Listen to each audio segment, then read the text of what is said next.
Is Monashree, welcome back to my book tip channel. आज हम एक चैलेंज करने वाले हैं। चैलेंज का नाम है my bookstagram community decided what I read today. आज की वीडियो में मैं जो भी बुक्स पढ़ने वाली हूँ आज आप सब चूज करने वाले हो। तो मैंने चैलेंज सुबह से स्टार्ट कर चुकी हूँ। तो आज है 12 जुलाई और आज उड़ीसा में प्रभु श्री जगन्नाथ जी की रथ यात्रा है और आप सभी लोगों को रथ यात्रा की हार्दिक शुभकामना। मैंने सुबह जो क्लिप रिकॉर्ड की थी मैं आप सबको वो क्लिप दिखाना चाहूँगी।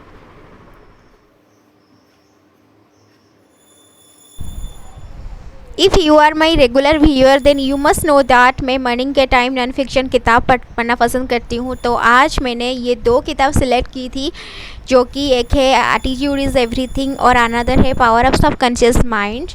तो मैंने इन दोनों किताब का फ़ोटोज़ क्लिक करके इंस्टाग्राम में जो पोल डाला था, पोल डालने के बाद मैंने एक ये और नो के जो पोल डाला था वो था एक था attitude is everything and then another था पावर ऑफ सबकॉन्शियस माइंड। तो आप लोगों ने क्या सिलेक्ट किया मैं आपको दिखाऊंगी। तो मैंने थोड़ी देर वेट की और फटाफट तो कुछ पता नहीं चलेगा ना क्या होगा क्या नहीं। तो मुझे नहीं पता था कि किसको ज़्यादा वोट आएगी या नहीं। तो मैं एटीट्यूड इज़ एवरीथिंग पढ़ना चाह रही थी क्योंकि मैंने पावर ऑफ सबकॉन्शियस माइंड की 2-3 चैप्टर मैंने कुछ चैप्टर पढ़ चुकी थी। मुझे वो किताब बहुत पसंद आई थी। तो मैंने आज एटीट्यूड इज़ एवरीथिंग मुझे वो किताब पढ़ना था। तो आप लोग क्या वोट किया तो आप वो देख सकते हो। तो थोड़ी देर वेट कीजिए। तो जब मैं पोल डाल दूँगी उसके बाद मैं आपको दिखाऊँगी कि आप लोगों ने कौन सा किताब चूज़ किया। तो आप अभी देख सकते हो कि आप लोगों ने attitude is everything he select किया। तो अभी मैं एटीट्यूड इज़ एवरीथिंग पढ़ने जा रही हूँ और उसका जो ये एक बहुत अच्छी किताब है, मुझे नहीं पता था। तो मैंने जब पढ़ाई शुरू की तो इसका बहुत ही सिंपल लैंग्वेज में लिखा था। इस किताब आप अगर पढ़ोगी तो आपको सब समझ में आ जाएगा। तो ये बहुत ही एनर्जी वाला फीलिंग देता है अगर आप ये किताब पढ़ते हो। तो मुझे तो ये किताब बहुत पसंद आया।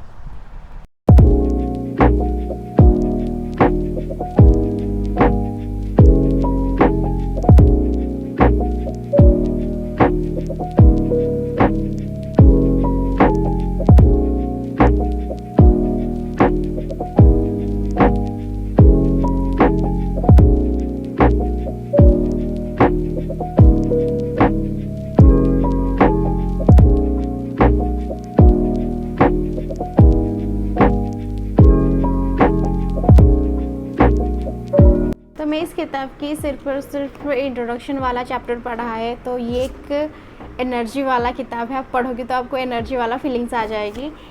तो इस किताब का जो फर्स्ट इंट्रोडक्शन वाला चैप्टर है the night that changed my life.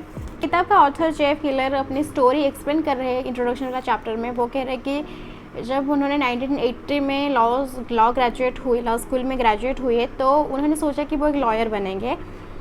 तो उसके बाद सब कुछ उनके प्लान के हिसाब से हो रहा था। उन्होंने कैसे समर स्टडी की और एग्जामिनेशन दिए न्यूयॉर्क में, और उसके बाद उन्होंने अपनी पर्सनल लाइफ में भी थोड़ा एक्सप्लेन किया है कि उन्होंने शादी की और वो बहुत खुश थे। उन्होंने लॉयर बने और उन्होंने काफ़ी सारी लोगों के लाइफ में जो प्रॉब्लम्स दिखी और वो उसे सुधारने के लिए बहुत कोशिश की, और उनके जो काम के मुताबिक वो सब प्रोसीजर करने लगे। धीरे धीरे उनके काम उन्हें पसंद नहीं आया और वो उस टाइम 20 ईयर्स में थे, पर उन्हें लगता था कि वो 40 ईयर्स में आ गए हैं। तो एक दिन वो टीवी देख रहे थे और वो अपनी माइंड को चेंज करने के लिए बहुत कोशिश की। और तो कुछ दिन बीत गया और उन्होंने बहुत सारी किताबें पढ़ने की कोशिश की। नेपोलियन हिल की किताब उन्होंने पढ़ी और उसके साथ साथ बाकी सारे ऑथर की, बहुत बड़े बड़े ऑथर की किताब पढ़ी, और उन्होंने बाइबल पढ़ना स्टार्ट कर दिया रेगुलरली। और उसके बाद बहुत सारी ऑडियो बुक्स भी वो सुने, उन्होंने बहुत सारे इंस्पायरिंग ऑडियो प्रोग्राम भी सुने।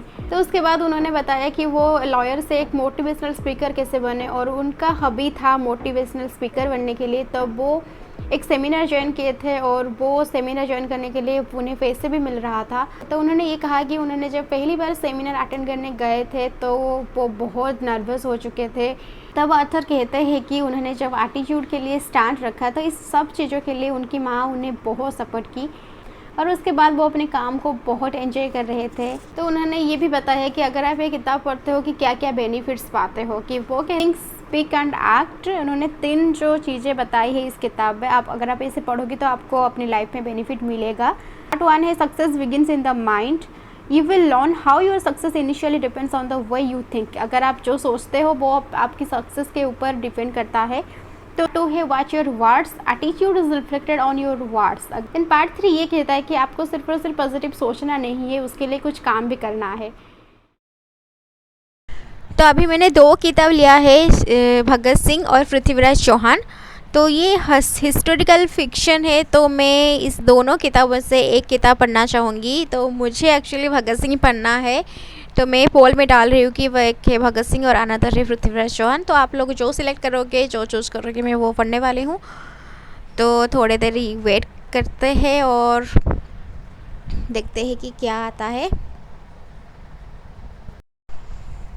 और ये छोटे छोटे बच्चों के हाथ की बनी हुई रथ है, जो कि आज पूजा के लिए आए हैं। तो अब मैं इन दोनों किताबों से एक किताब पढ़ने वाली हूँ। तो मैंने एक पोस्ट डाली थी इंस्टाग्राम में।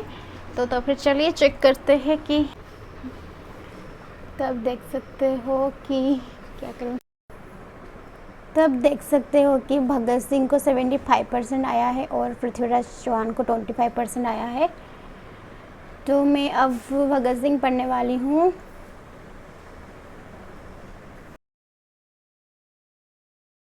इस किताब का ऑथर का नाम है बिक्रम सिंह। बिक्रम सिंह ने इस किताब में मेंशन किया है कि उन्होंने प्रातःकाल 3 बजे से प्रतिदिन 8 बजे तक ये पुस्तक लिखी है। मैं अब इस किताब की 30 पेजेस में हूँ और मैं इस किताब की 5 चैप्टर पढ़ चुकी हूँ। भगत सिंह की लाइफ में जो छोटा छोटा किस्सा है, ये सब इस लेखक ने इस किताब में एक्सप्लेन किए हैं। तो वो उनका जन्म कैसे हुआ और उसके बाद उनकी दादी ने उन्हें क्या क्या कहानी सुनाई, वो पूरा कहानी भी इस किताब में है। आप पढ़ोगे तो आपको मज़ा आ जाएगा, आप पढ़ोगे तो आपको अच्छा लगेगा। अच्छा, तो इसके बाद उनकी जो पढ़ाई कैसे चल रही थी, उन्होंने अपने दादाजी को चिट्ठियाँ कैसे लिखी, ये सब उन्होंने ये मेंशन किया है। तो अब लंच टाइम हो गया है और मैं चाहती हूँ कि इस किताब को मैं आगे कंटिन्यू करूँगी। पर आप लोग क्या चाहते हो, मैं पोस्ट करूँगी और उसके बाद मुझे पता चलेगा कि मैं इसके बाद क्या किताब पढ़ने वाली हूँ। तो घर में सब टीवी पर रथ यात्रा देख रहे हैं कि कोविड सिचुएशन की वजह से अलाउ नहीं है सबको जाना, तो इसलिए ये सब टीवी पर देख रहे हैं।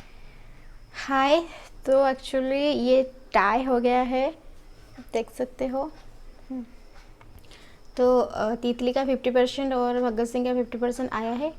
मैं चाहती थी भगत सिंह कंटिन्यू करूँ और अब मैं चाहती हूँ कि मैं तितली पढ़ना शुरू करूँगी, क्योंकि काफ़ी सारे लोगों ने तितली को चूज़ किया है। तो मैं अब तितली पढ़ूँगी। तो फिर अब मैं तितली पढ़ने जा रही हूँ और आपसे मिलती हूँ तितली की कुछ चैप्टर पढ़ने के बाद।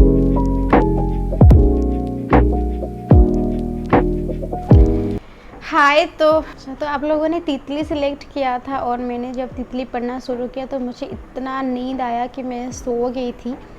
और जब सोकर उठी तो मैंने तितली पढ़ना शुरू किया। मैंने बस अब 2 ही 3 पेजेस पढ़ चुकी हूँ तितली में, और अभी तक तितली का एंट्री नहीं हुआ है, जो कि मेन कैरेक्टर तितली है। मैं ये जो पीछे वाला जो यहाँ पर है, इससे पढ़कर ही मुझे पता चला कि इस किताब में मेन कैरेक्टर का नाम तितली है।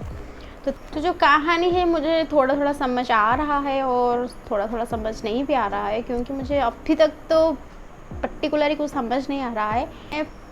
तो मैंने अब एक पोल करने वाली थी कि मैं ऑडियो बुक्स पढ़ूँगी या ई बुक्स पढ़ूँगी। तो मुझे तो ऑडियो बुक्स पढ़ने का मतलब ऑडियो बुक्स सुनने का मन है। एक्चुअली मैं ऑडियो बुक्स ही सुनना चाहती हूँ अभी, क्योंकि तो मैंने जब ये पोल देखा, मैंने अब ये पोल करने वाली थी कि मैं ऑडियो बुक्स पढ़ूँगी या ई बुक्स पढ़ूँगी।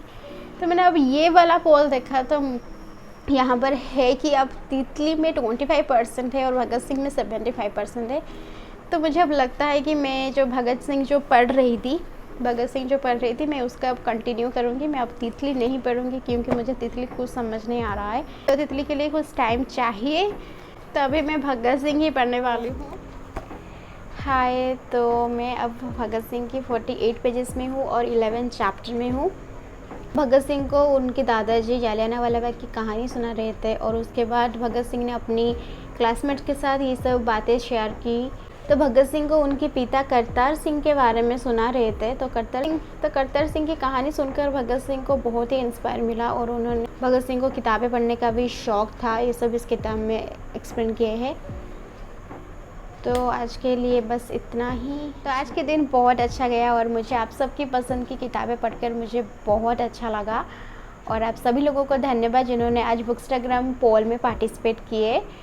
तो आज का वीडियो यहीं पर ख़त्म होता है। अगर आपको आज का वीडियो पसंद आया प्लीज़ वीडियो को लाइक कीजिए और चैनल को सब्सक्राइब करना मत भूलिएगा। Thank you so much for watching this video.